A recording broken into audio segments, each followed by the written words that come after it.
Good afternoon. My name is Kim Stanger with law firm of Holland & Hart. Thanks for joining us for our webinar today concerning waiving copays, offering freebies, and other traps for providers. This is the next in our series of Health Law Basics webinars for healthcare providers who are out there. Today we are going to be giving kind of a potpourri of different compliance issues that might come up. I'm going to talk briefly about the key fraud and abuse laws, the federal laws, just to give away a little bit of background, and then we'll talk about applying those to certain common problem situations that may arise in your practice or at your particular facility. We've given you some written materials, including a copy of the PowerPoint slides, and then some different documents that were prepared by the OIG discussing these compliance issues, including the OIG's roadmap for new physicians, which gives an overview of the fraud and abuse laws and how they commonly apply. A copy of the OIG Supplemental Compliance Program Guidance for Hospitals. The last few pages of that actually give a very good overview of how these fraud and abuse laws apply, so I wanted to make sure you were aware of that, even if you're not a hospital. Giving you some other special advisory bulletins from the OIG too. If you don't have the written materials, they're available on our website per this webinar instructions, or you can send me a quick email and I'll make sure you get those to us. As with our other programs, this program will be recorded and available for download at our blog. And finally, you can submit questions per the WebEx chat function or simply shoot me an email. We're probably not going to have time to take questions during the program, but I can respond to those after the program. Speaking of which, because of everything that we're going to cover today, I might go a little bit long, but by all means, feel free to drop off at any point if you need to. A few other preliminaries. This is an overview of some of the relevant federal laws, the ones that come up more often. Certainly, it's not a comprehensive overview of everything, so be aware that there may be other laws that could apply in particular situations, especially state laws. We're going to focus mainly on the federal laws. I'll talk briefly about some possible state laws. But as with all these webinars, you've always got to take a look at your own state laws to make sure they don't differ. In addition, the application of the things we're going to talk about today may depend on specific facts, particularly whether you are a government or dealing with a government or a private payer, because most of the federal laws we're talking about today apply if the patient is a government beneficiary, not necessarily for private payers. So the rules may differ a little bit if you're dealing with private payers. I'll talk about more of that later. Finally, we're going to be moving pretty fast, so the written materials will provide you with more detail. With that said, let's talk about the anti-kickback statute, federal statute, which states that you cannot knowingly and willfully offer, pay, solicit, or receive remuneration to induce referrals for items or services covered by government programs unless the transaction is structured to fit within a regulatory safe harbor. It's very broad. It applies to any form of remuneration, and it applies to anybody who is offering, soliciting, paying, or receiving gifts, kickbacks, remuneration in order to induce referrals for items or services covered by federal health care programs, including Medicare and Medicaid. Now, as interpreted by the courts, the anti-kickback statute applies if one purpose of the remuneration is to induce referrals, even if there are other legitimate purposes. That's called the one-purpose test. That makes the anti-kickback statute very problematic, because if you've got to deal with referral sources, unless you can fit within a safe harbor, the test is going to be whether one purpose of the deal was to induce referrals. That's kind of a hard standard to defeat. What happens if you can't? Well, the penalties, it's a criminal statute. You can go to jail for 5 years, pay a $25,000 fine. Also, a violation of the anti-kickback statute is a violation of the civil monetary penalties law. So you can get hit up with civil penalties, administrative penalties of $50,000 per violation, treble damages, and you can be excluded from Medicare and Medicaid. Also, in the wake of the Affordable Care Act, an anti-kickback violation is an automatic violation of the False Claims Act, which means that you can be subject to the additional penalties that are available under the False Claims Act, which are $5,500 to $11,000 per claim that was submitted. In addition, you can be subject to key TAM liability, and you would be obligated to repay the government any amounts that were improperly submitted while you were non-compliant with the anti-kickback statute. Because the anti-kickback statute is a as a statute that would require self-disclosure and repayment. If you decide to go through the OIG self-disclosure protocol, the OIG has said that if you have an anti-kickback violation, their minimum settlement, the minimum amount that you're going to have to pay to get out of the back end is going to be $50,000. Therefore, it's important to comply with the anti-kickback statute. Given the breadth of the anti-kickback statute, anytime you want to give anything to induce or reward referrals for federal government healthcare programs or do any deal with a referral source, you need to be concerned about the anti-kickback statute. All right, its evil twin is the federal Stark Law. The federal Stark Law states that if a physician or a member of their physician's family has a financial relationship with an entity, that physician may not refer patients to that entity for certain designated health services, and if the physician does improperly make the referral, the entity may not bill Medicare for such designated health services unless the arrangement is structured to fit within a regulatory safe harbor.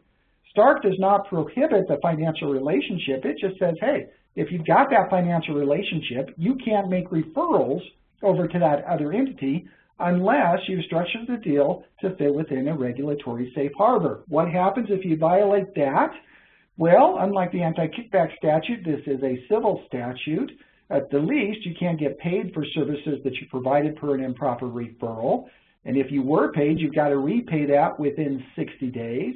If you fail to do that, then you can get hit up with penalties of $15,000 per claim that was submitted. Physicians or providers could get hit up with penalties of $100,000 per scheme. The Stark Law violations commonly also violate the anti-kickback statute, so you could be hit up with the anti-kickback statute violations. And because you're non-compliant with the regulations when you're submitting the claim to the government, there's an argument that it is also a False Claims Act violation, so you could be hit up with all of those False Claims Act penalties. Now, unlike the anti-kickback statute, which applies to anybody, the Stark Law only applies to referrals by a physician to entities with which the physician or the physician's family member has a financial relationship. So, unlike the anti-kickback statute, it only applies to referrals by physicians, MDs, DOs, oral surgeons, dentists, podiatrists, optometrists, or chiropractors. It also applies if the physician's family member has a financial relationship. So even if the physician doesn't have a financial relationship, if their spouse, father, mother, brother, sister, if they have a financial relationship with an entity, that physician cannot make referrals over to that entity for certain designated health services unless the transaction was structured to fit within a regulatory safe harbor. The anti-kickback statute applies to any items or services that are payable by government healthcare programs.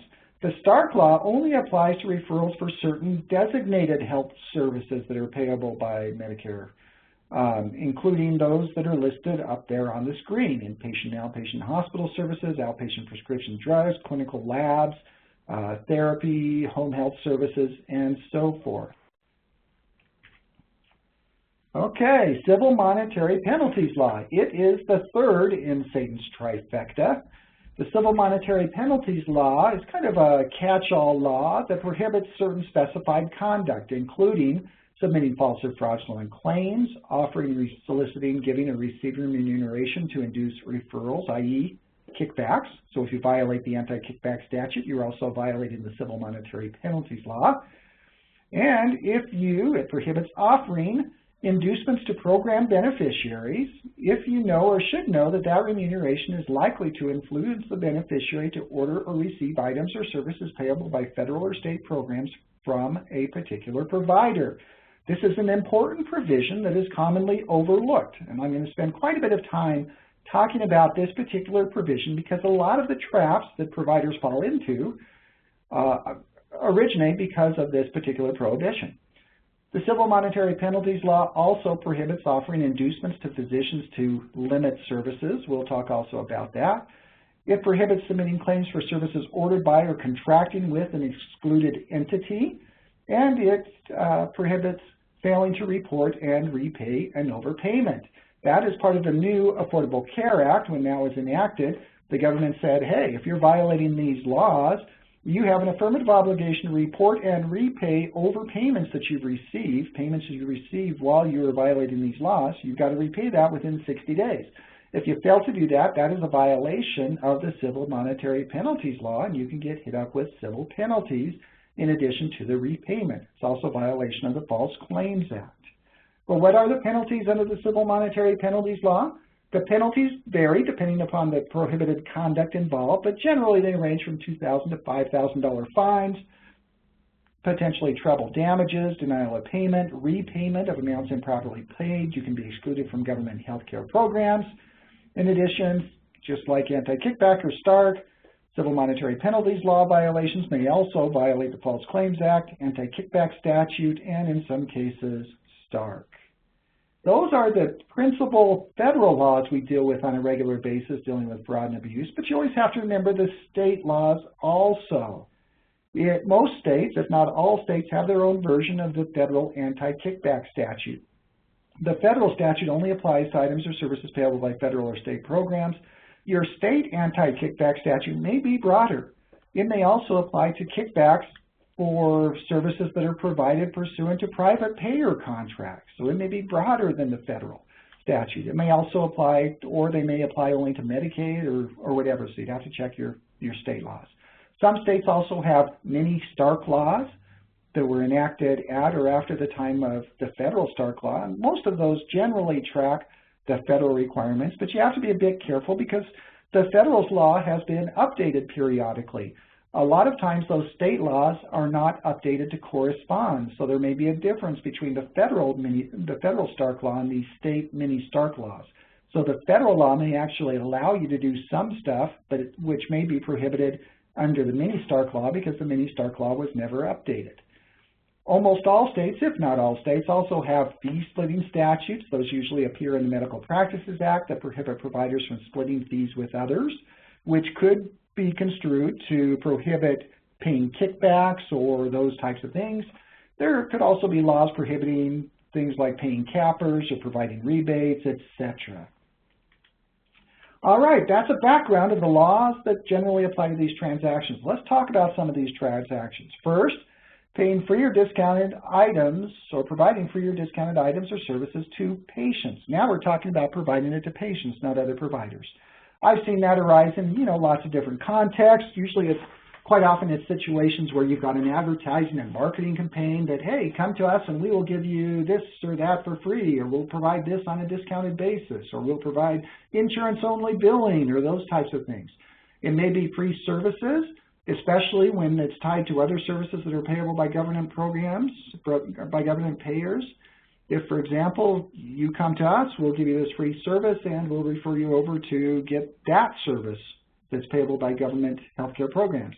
Could be gift cards, could be referral rewards, it could be thank you gifts.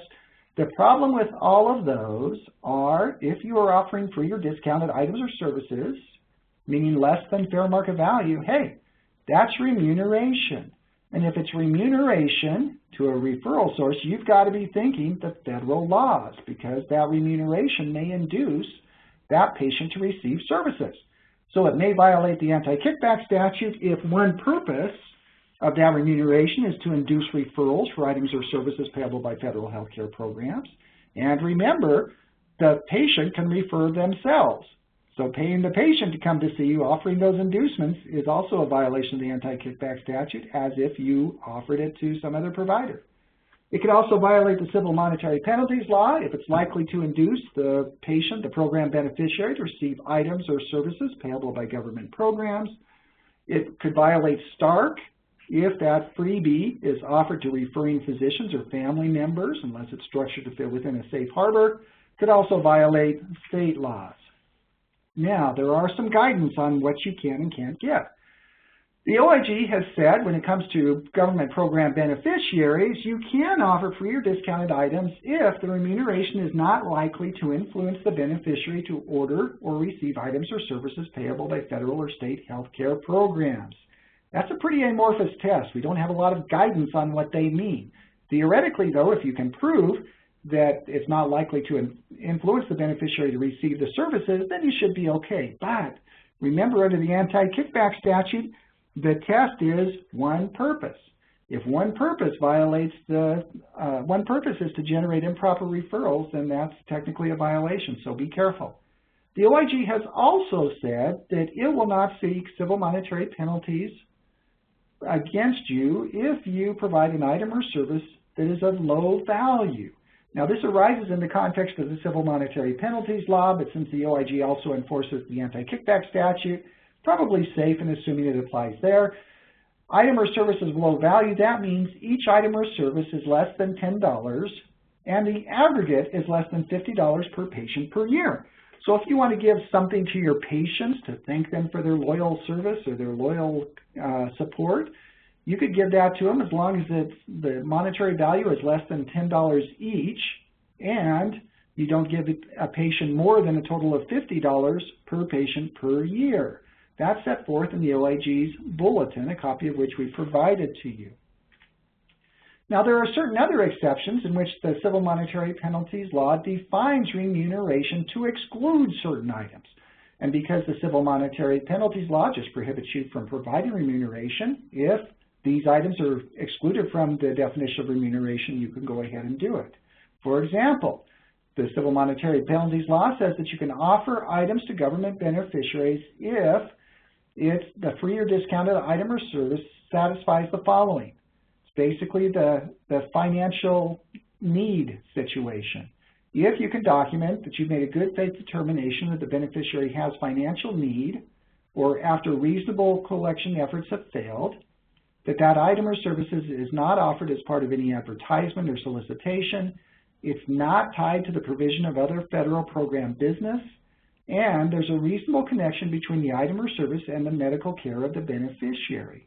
So you've got an indigent person that comes in, they need a certain test or they need certain services, and you can satisfy this standard, then you could go ahead and provide that free or discounted item.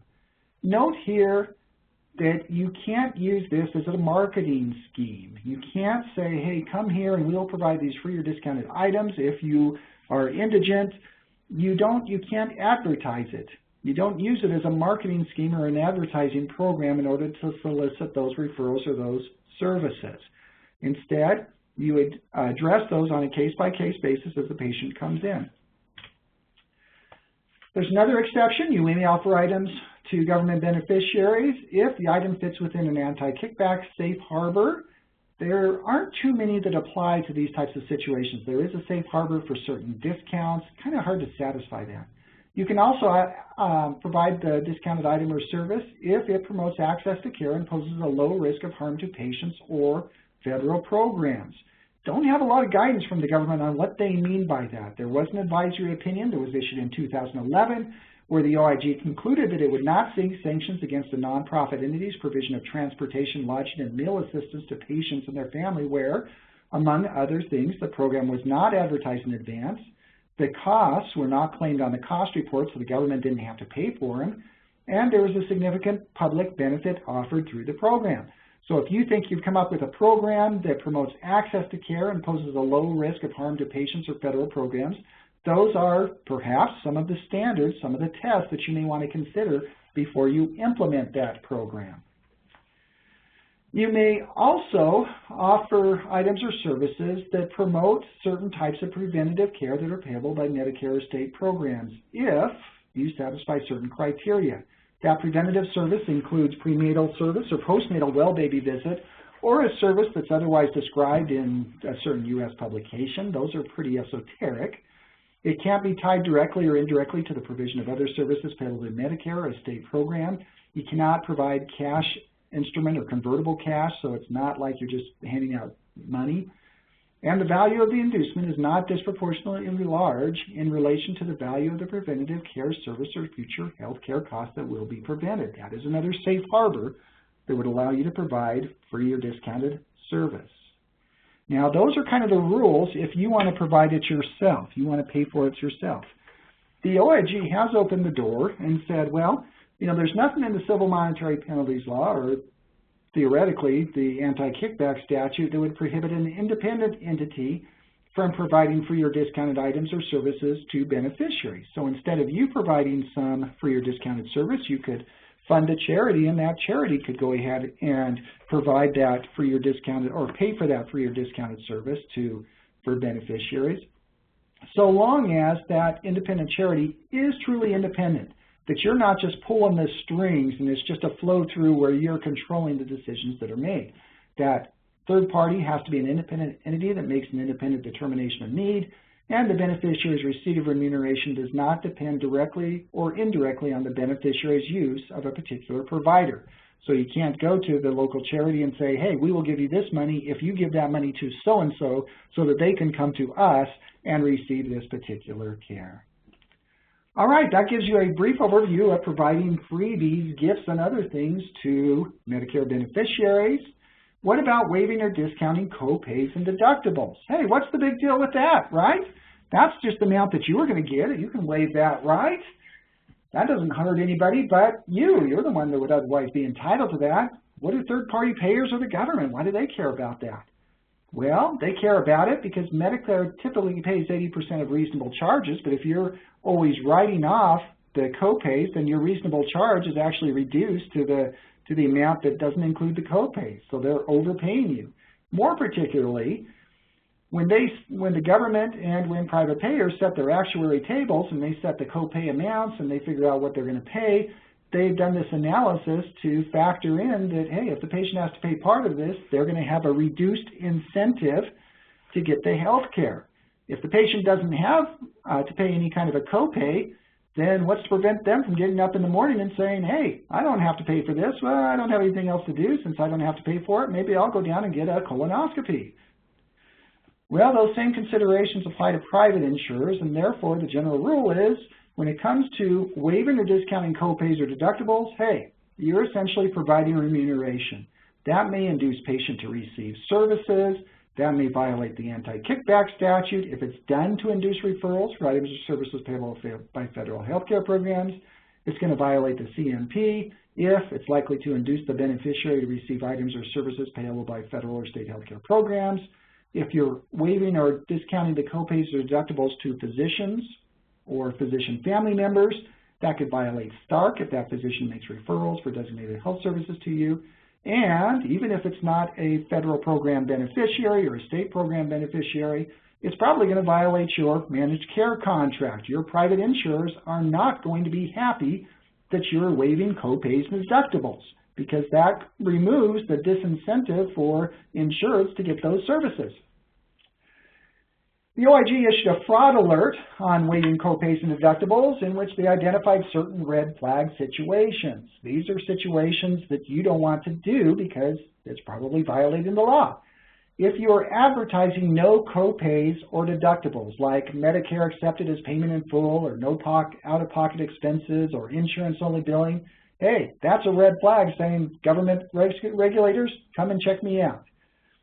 Alternatively, if you have a routine use of financial hardship forms, you just fill those out, but you really don't take them seriously. There is no good faith attempt to collect or no determination of financial need, then that is really just kind of a sham. The government doesn't like that. Or if the collection of copays only if the patient has Medigap coverage, those are all situations where the government has said, hey, we think that what you're doing is not quite kosher. We don't like it. Now, the government has said that you may waive or discount government copays or deductibles. These are copays or deductibles by government beneficiaries if that waiver is not offered as part of any advertisement or solicitation, so you're not using it as a marketing ploy to get you more government business. You do not routinely waive copays or deductibles, and you waive or discount only after a good faith determination that the beneficiary is in financial need or you're unable to collect after reasonable collection efforts. The key here is you do that not as part of a marketing gimmick, but after an individualized determination of financial need or you make legitimate collection efforts and you can't collect it. In determining financial need, you should document factors such as local cost of living, the patient's income, assets and expenses, the patient's family size, their scope of and extent of bills, whatever it might be. You can come up with your own policy for dealing with determining financial need. Just make sure that you document that and comply with it. There is also an anti-kickback safe harbor dealing with waiving copays and deductibles, but it's pretty limited in its application. It only applies to hospital inpatient stays paid under PPS or certain benefits provided to patients of FQHCs or other healthcare facilities under public health services grants. All right. So even though you can waive copays or deductibles under the Civil Monetary Penalties Law or the anti-kickback statute, you still have to be concerned about other situations. If that government beneficiary is a physician or their family member or the family member of a physician, and that physician may make referrals to you, you may also have to be concerned about the Stark Law, and so it may be violated even if you don't violate the anti-kickback statute or Civil Monetary Penalties Law. If you're doing that as an inducement to get referrals, and that could violate the anti-kickback statute, separate and apart from the Civil Monetary Penalties Law. If you're dealing with a private pay patient, even if you're not going to violate the anti-kickback statute or the Civil Monetary Penalties Law because it is private pay, you still are likely going to violate your managed care contracts because your managed care contracts require you to collect copays and deductibles, and if you're waiving that, you're violating your contract and they don't like it. You may also violate state laws prohibiting kickbacks, rebates, or fee splitting. The bottom line is, be careful about waiving copays and deductibles. Generally, you shouldn't do that unless you have documented financial need or you've made good faith collection efforts and you haven't been able to collect it. You should never use waiver of copays and deductibles as a marketing ploy. All right, what about writing off bills? That's broader than waiving copays or deductibles. You just want to write off the patient's entire bill. Well, if you're writing off that entire bill, you have provided free or discounted services. That means that's remuneration and may induce or may trigger all of those statutes that we've been talking about. The key here is to document the legitimate purpose for writing off the bill, that it's not to generate referrals. You may want to write off the bill, for example, if you're doing it to resolve a legitimate dispute or settle a claim with the patient, or after unsuccessful attempts to collect or financial need. Under the anti-kickback statute, they have that particular safe harbor that applies to the waiver of copays or deductibles. Under the Civil Monetary Penalties Law, you have that exception for waiving copays or deductibles. If you follow those same types of safeguards for writing off other portions of the bill, you're probably going to be okay. The key there is to make sure that it's for documented financial need or after reasonable efforts to collect the assets or for other legitimate purposes. The OIG suggests that hospitals and presumably other providers should have a reasonable set of financial guidelines based on objective criteria that documents real financial need. It's helpful if the government ever comes in there and questions your charity care policy or your write-off of financial needs, if you can pull out your policy and show that you followed your written policy that has objective criteria for determining financial need. The government also wants to make sure that you periodically recheck the patient's eligibility because over time that patient may win the lottery or may otherwise have assets, and therefore you want to make sure that you periodically recheck to ensure that they still are qualified to satisfy your financial need policy. And as in all things, document to confirm that you made that determination of financial need or you've made an effort to collect and you can't collect on the assets.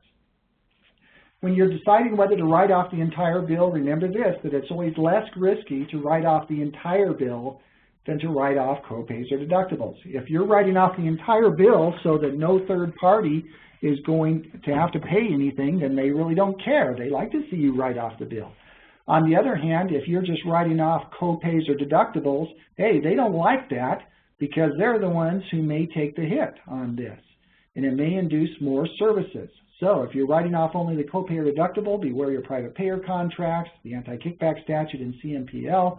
If you're writing off the copay or deductible of a referring physician, you may have problems under the Stark Law. All right, next topic, prompt pay discounts. This is a situation where you're not writing off the prior bill, but the entire bill, but if that patient pays within a certain period of time, you're going to give them some kind of a discount on their service. That discount is, if you're giving them less than fair market value, if you're charging them less than fair market value, that discount is remuneration. which may induce patient to receive future services and therefore may violate the anti-kickback statute if one purpose is to induce referrals for items or services payable to federal healthcare programs, may violate the civil monetary penalties law if that discount is offered to beneficiaries, and it may induce them to receive items or services payable by government healthcare programs. It may violate Stark if you're offering that to referring physicians or their family members, could violate state laws, or may violate payer contracts concerning usual charges or other requirements we'll talk about in just a minute. Now, the OIG, in an advisory opinion, has approved prompt pay discounts so long as certain conditions are satisfied. If you have a prompt pay discount that you're offering to a government beneficiary, for example, maybe you want to discount their copay if they pay within a certain period of time, the government said, okay, at least in this advisory opinion, you're okay to do that as long as the amount of the discount relates to the avoided collection costs. It's not an incentive. It's just saving you monies because it's related to the collection costs that you would otherwise have. And therefore, you're not offering it to induce, you're offering it to save those collection costs. It has to be offered to all patients for all services without regard to the patient's reason for admission, length of stay, or DRG. It's not like you're just offering this to select patients, the big cash cows. You're offering it to all patients who fit the criteria. It's not advertised so as to solicit business. You don't use it as a marketing ploy. You notified private payers of the program so that if those private payers, if that discount violates their contract, they get notice of it. And the costs are not passed on to Medicare or Medicaid on the cost report or otherwise, so that you're the one who is having to pay for that discount. Now, this was issued in an advisory opinion. Advisory opinions are not binding on anybody other than the parties to the advisory opinions, but if you're to structure your prompt pay discount according to these parameters, chances are you would be okay. Just remember, this would satisfy the laws, probably satisfy the anti-kickback statute and the civil monetary penalties law, but you still may have problems under Stark, state laws, and private payer contracts, so you would have to consider those particular issues. When it comes to private payer contracts, remember your payer contract generally says, hey, you've got to collect copays and deductibles. It probably does not authorize you to waive or discount those copays or deductibles. So if you do so, you may be violating your contract. Your contract probably doesn't allow prompt pay discounts. So if you really wanted to be safe, you would check with your significant payers and make sure that they're on board with your prompt pay discount, or you would only provide that prompt pay discount to self-pays or patients where the prompt pay discount is not otherwise prohibited by your managed care contract. In addition, that prompt pay discount may adversely affect your usual and customary charges. So it's going to drop the amount that you're normally charging if you have a prompt pay policy. Now, if you have a state that allows most favored nation clauses in your managed care contract, that could create some issues. As a practical matter, historically that hasn't been too much of a big deal because your prompt pay discount is probably only offered to a certain percentage of your population, but nevertheless, if it's significant, that could screw up your usual and customary charges. Your insurers may come back and want to adjust your usual and customary charges and their reimbursement rates accordingly. Finally, it may be that payers claim the benefit of that discount if the insurer pays within the relevant time. They come back in and say, hey, if you're offering this to your private pay patients, your self-pay patients, then we, as a insurer, we ought to be able to get the benefit of that too. So if we meet that prompt pay deadline, that you'd ought to give us that kind of discount. That's an issue you'd have to deal with your private payers. The bottom line is, check with your payer contract, check your payer contract, or contact your private payers before you implement that private pay or prompt pay discount program. Next one, what about paying a patient's insurance premiums? This is kind of a hot topic right now, especially in the wake of the Affordable Care Act and your health insurance exchanges. Can you go out and pay that patient's insurance premiums? Who cares? Well, the government might, because if you are paying that premium, you are giving them, for your discounted items or services, you're giving them a freebie, the premium amount which constitutes remuneration, and that may induce that patient to receive future services. That means that that's offered to a government program beneficiary, then that may violate the anti-kickback statute or the civil monetary penalties law. If that discount or that payment is done for a referring physician or their family member, it may violate Stark. It may violate tax-exempt status laws if you're a 501c3 and you're offering all these freebies and paying out private benefits. It could violate payer contracts. We'll talk about that in just a minute. It may violate state laws. Let's talk about some of those things. If you're paying the premiums associated with Medicare Part B, C, or D, well, then you're making that payment to a Medicare beneficiary, and that's probably going to induce the provision of services, and therefore the AKS, the anti-kickback statute, may be implicated. Now, in an advisory opinion that came out in 2013, the government said the civil monetary penalties would not be, that law would not be implicated by paying the premiums if that payment of premiums does not result in the inducement of services to a particular provider. If all you're doing is paying the insurance benefits, that goes into the insurance, and that insurance doesn't require the patient to receive care from any particular provider, then that's probably not going to implicate the civil monetary penalties law, at least the inducement to beneficiary section, but it may violate the anti-kickback statute.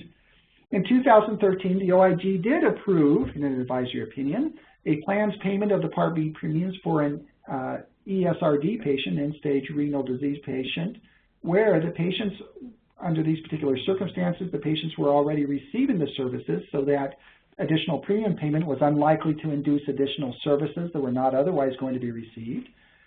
There was no inappropriate patient steering in that payment, so they paid the premiums, but there was no requirement that that patient then get services at any particular provider. The patients were not coerced into enrolling in Part B program. They still had their option to refuse to enroll.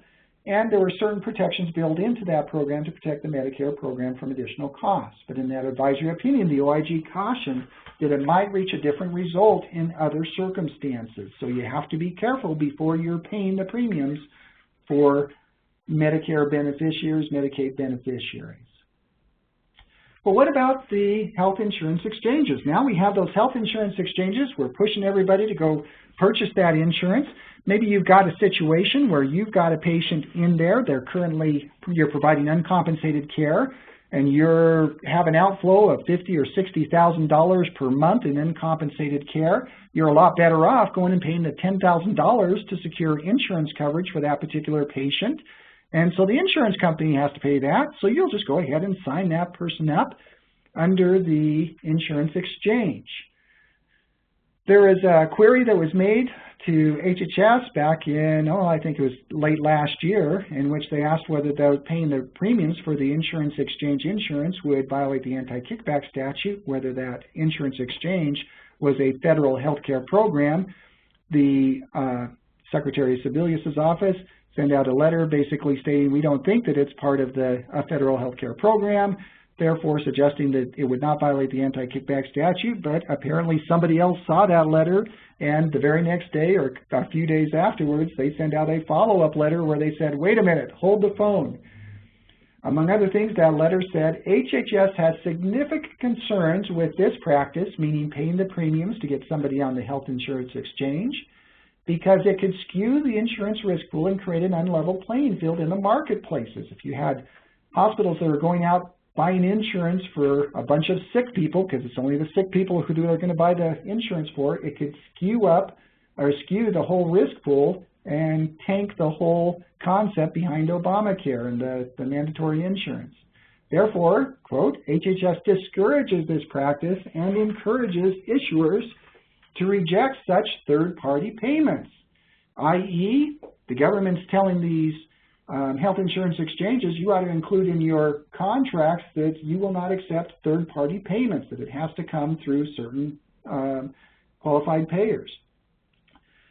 The government said that HHS intends to monitor this practice and to take appropriate action if necessary. The bottom line is, you got to be careful about that.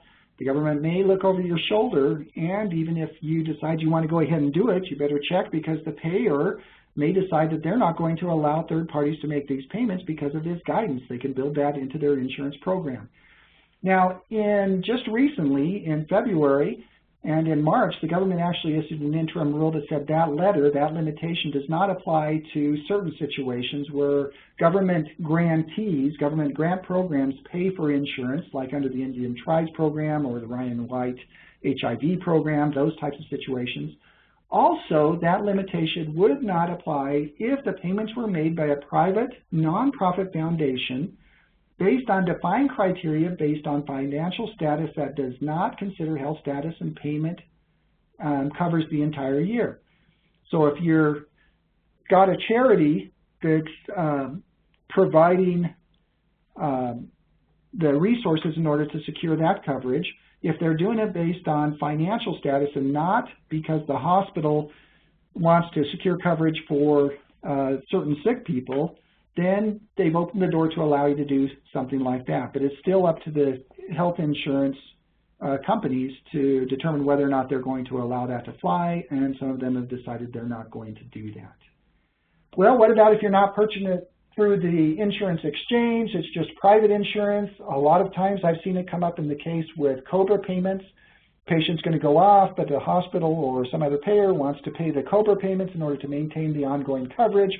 Does that violate the law? Well, it probably does not implicate the anti-kickback statute of civil monetary penalties law, because if it's COBRA, it's probably not government beneficiary anyway. It's private pay. The COBRA regulations, unlike the insurance exchange, they specifically contemplate the COBRA premiums could be paid by third parties. The bottom line here is you need to check your state laws and your payer contracts to make sure that you can do that. Stay tuned on this issue.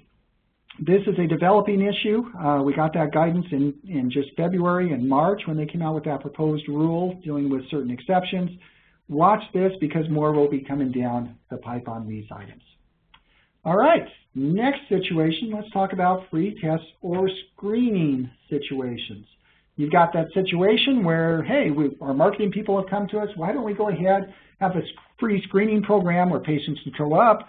We'll do the free screening. If that screening comes back positive, we'll just direct them over to our lab or over to this provider who will take care of them.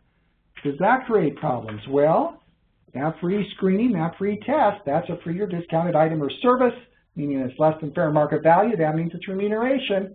And if it's going to induce the patient to receive services, you've got to be concerned about the anti-kickback statute if you're dealing with federal program beneficiaries. Civil monetary penalties law also. You've got to be concerned about Stark if you're offering those freebies, those free screening or tests to referring physicians or their family members, and you got to be concerned about state laws. Now, the OIG has approved in advisory opinions free screening services or tests if certain conditions are met. Things like free blood pressure screening or other situations. These are the conditions that they've typically put out in those advisory opinions. That free screening program is not conditioned on the use of any items or services from any particular provider, so there's no strings attached. They can come in and get that, and they don't have to get it. They don't have to get other services in order to get the benefit. They don't have to follow up with any particular provider. The patient is not directed to any particular provider after the screening test. So if the screening test comes back positive, you don't say, hey, and go over to my office over here to get the follow-up. The patient's not offered any special discounts or follow-up services. And if the test shows abnormal results, the visitor is advised to see his or her own healthcare professional, again, not directed over to a particular provider. The key here is you are really offering this as a public benefit, no strings attached, and you're not using it as a marketing tool just to funnel patients over to your particular practice. All right, what about free transportation programs? Well, if you have a situation where you're a hospital, you want particular patients to receive care at your facility, so you're willing to send out the bus to pick up these patients. They can come and we'll go to the nursing homes or wherever it might be to bring those patients back to receive care at your particular facility. Well, by doing that, you are offering a free or discounted item or service that's less than fair market value, presumably. That means remuneration. And that means if you're dealing with federal program beneficiaries, then you've got to be concerned about the anti-kickback statute and the civil monetary penalties law. You're probably not going to be offering that too much to physicians or family members, but if you are, you've got to be worried about Stark and, of course, consider state laws. The OIG has approved free transportation programs if certain circumstances are satisfied. In general, they've stated that you've got to make sure that that free transportation program is open to all eligible patients. It's not selectively limited to targeted beneficiary populations, those patients who are going to bring you in the most revenue, but not others. The type of transportation has to be reasonable. You shove them in the bus, not a limousine. The travel has to be local to the physician's offices. You can't be sending them out, 3 counties away to be able to bring those people back into your particular facility. The cost of the program would not be claimed on the cost report or shifted to a federal program, so you're bearing the cost. The government's not bearing the cost for this. And public transportation and parking is otherwise limited. They don't have other options in order to get the care that they might need. The key here is to make sure that you're really offering this to help these people get care they need, not necessarily just to go out there and round up the people to bring them in so that you can provide more services and bill the government for more dollars. All right. Up till now, we've pretty much been talking about offering gifts or inducements to program beneficiaries, the patients. What about offering gifts or perks to other providers or other referral sources? Well, that may come up in a lot of different contexts. It may include offering, soliciting, giving, or receiving. Note that it's not only just giving it, it's also receiving it. It's not only actually giving it, but if you go out and solicit gifts, that could potentially raise problems. It could be gifts such as thank you or appreciation gifts. It could be free items or services like offering free meals, free CME, travel, space, equipment. It could be offering discounted items or services that are less than fair market value. It could be perks, business opportunities, practice or expense subsidies, payments for services that were never performed, payments for unnecessary services. All of those could constitute remuneration. That means if it's offered to induce referrals for federal program business, then you probably got a violation of the anti-kickback statute or the civil monetary penalties law, unless that is structured to fit within an anti-kickback statute safe harbor. Probably tough to do in a lot of cases. Could also violate Stark if you're doing that deal with referring physicians or their family members, and may also violate state laws. When you're talking about offering these gifts or perks to providers or other referral sources, there's generally a lower risk if that entity receiving the gift does not refer items or services payable by federal healthcare programs, because then you're probably not going to be dealing with Stark, the anti-kickback statute, or the civil monetary penalties law. Generally, those laws only apply to referrals for items or services that are payable by federal healthcare programs. But be careful, because there's no guarantee. Sometimes smart people want to go in there and they want to carve out federal programs. So we will only offer these gifts under these particular circumstances if that patient is not going to bill it to federal programs. The problem with that is if you're offering that gift to induce certain services, but you carve out the federal programs, that recipient of that gift is probably also going to be sending you his federal program business. So that the government has said, the OIG has said, hey, that may mean, even though you try to carve it out, paying that gift for the non-program federal program business could also induce referrals for federal program business, and therefore you're back in the soup. So you have to be careful about those carve-out situations. In addition, offering those gifts and perks may also violate state laws, which may be broader than federal programs. They may apply to state programs. They could even apply to private payer situations also. The anti-kickback statute contains numerous safe harbors for certain types of transactions. Just remember that in order to get the benefit of the anti-kickback safe harbors, you've got to satisfy all the criteria. If you don't satisfy all the criteria, you're not safe, and you default back to that one purpose test. And if you're offering these gifts and freebies to referral sources, it's kind of hard to overcome that one purpose test, because chances are you are offering that in order to induce referrals, or that you're going to have a hard time convincing the government that's not why you were offering. The AKS contains certain safe harbors for things like discounts, waivers of copays like we've talked about. There's additional safe harbors for practitioner recruitment, OB malpractice subsidies, electronic health records, ambulance replenishing, certain other items offered to federal healthcare centers. There's other safe harbors for each of those. There are lots of criteria that have to be satisfied. Before you're going to be offering these freebies or these discounted items to referral sources, you need to open up the anti-kickback statute and make sure you structure that to fit within a safe harbor, or you're willing to bear the risk if the government comes looking. Well, if you're doing that deal with a physician or a family member who is going to refer designated health services to you, you also have to be concerned about STARK. STARK has several potentially relevant safe harbors, including there's a safe harbor that allows hospitals to provide certain non-monetary compensation that's less than $300 a year to the physician. There's certain conditions that have to be satisfied. Among other things, that physician practice can't go to the hospital and request that on a regular basis. There's a provision that allows for the hospital to provide incidental benefits to medical staff members. There's conditions for that. There's limitations on professional courtesy. We'll talk about that in a minute. There's provisions that apply to physician recruitment, physician retention, OB malpractice subsidy, safe harbors for compliance training, electronic health records. The key here is to make sure that you open the regulations and that you comply with all the requirements in that safe harbor.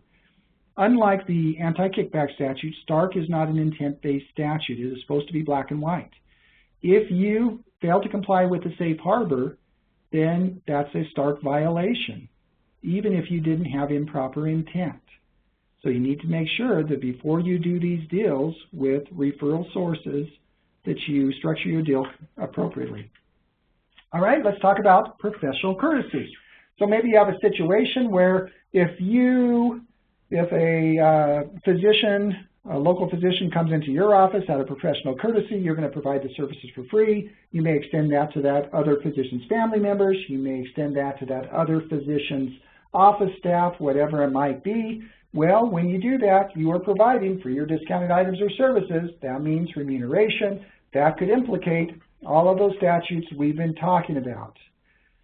The federal STARK law does contain a safe harbor for professional courtesies that are offered to physicians or their family members, but only if certain conditions are satisfied. In order to trigger that, your practice that is offering the professional courtesy has to have a formal medical staff. That means more than one physician. This isn't available to solo practitioners. Solo practitioners should not be giving professional courtesies to referring physicians if that other physician is referring designated health services covered by STARK. In addition, that practice has to have a written policy approved in advance. You can't just do it off the fly. You've got to have a written professional courtesy policy. It has to be offered to all physicians in the service area regardless of their referral patterns. So you don't just offer this to your referring physicians.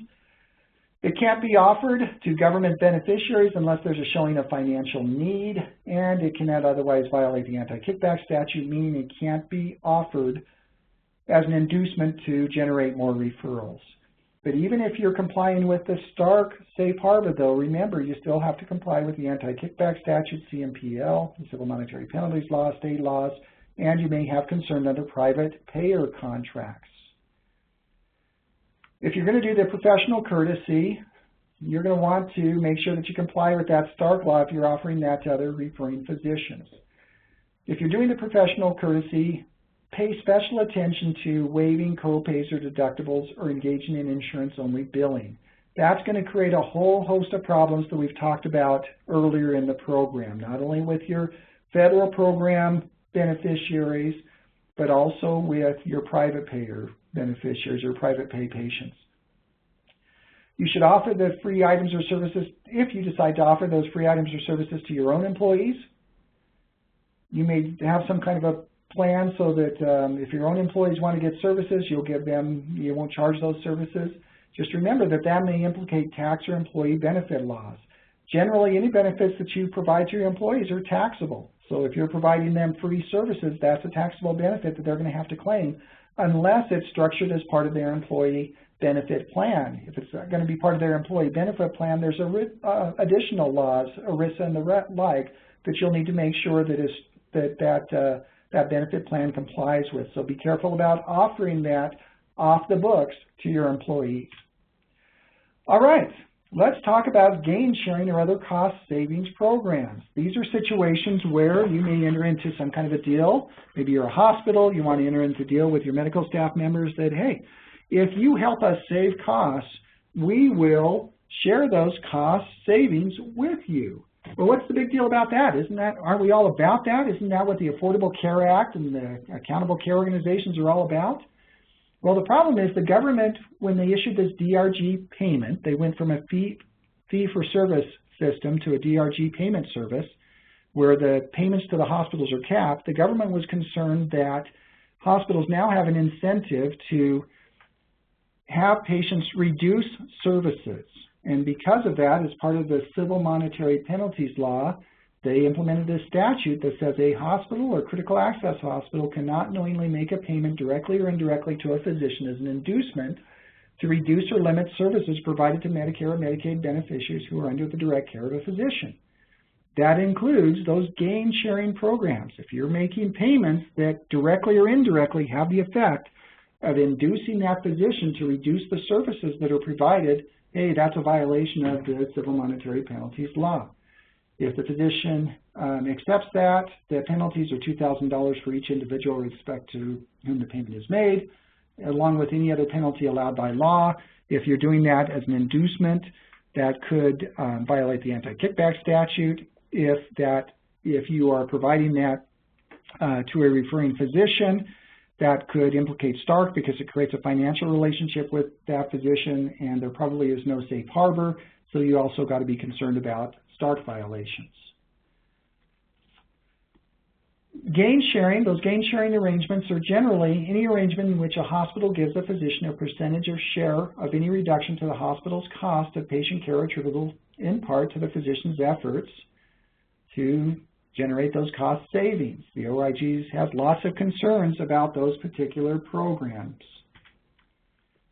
Now, so the general rule is gain sharing programs probably violate the civil monetary penalties law. The OIG has periodically approved gain sharing programs through advisory opinions, but only if they satisfy certain criteria. Some of the common safeguards that are built into those approved plans are that they do not adversely affect patient care, that there's safeguards to make sure that you're not reducing services and therefore resulting in adverse patient care. Quality has to be evaluated by a third party. There's a low risk that the incentive will lead the physician to provide medically inappropriate care. The payments are limited in duration and amount, and the payments are not tied to referrals or other suspect actions. Now, these are issued in advisory opinions. Remember, those advisory opinions are not binding on anybody else other than the parties to that opinion. So you can't rely on those advisory opinions and think you're going to be completely safe. Nevertheless, they do provide some guidance. Just remember, you're not absolutely safe. You also have to evaluate Stark and the anti-kickback statute. Now, as part of those entities who for those entities who are participating in accountable care organizations, the government has basically agreed, they've issued rules that allow for certain cost sharing, certain gain sharing in those programs, because that's the whole basis for the fee-for-service program or the Medicare cost savings program, shared savings program. So you can do it if you're in an ACO. If you're outside of a government-approved ACO, be very careful about gain sharing programs. All right, that is a quick summary of those various fraud and abuse issues that apply in common situations.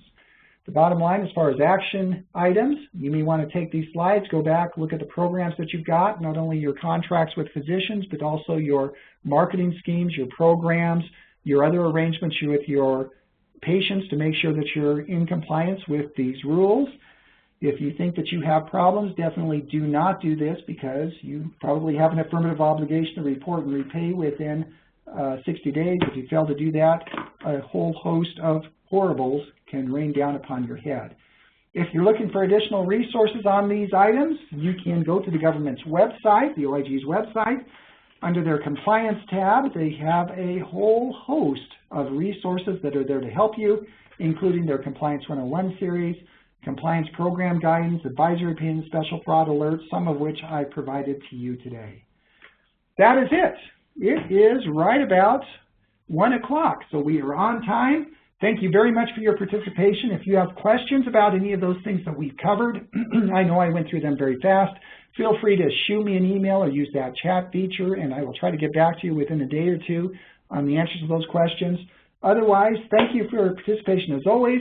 This program will be recorded and available for download through our website if you want to use it for your internal training purposes. Otherwise, I hope you guys have a good week.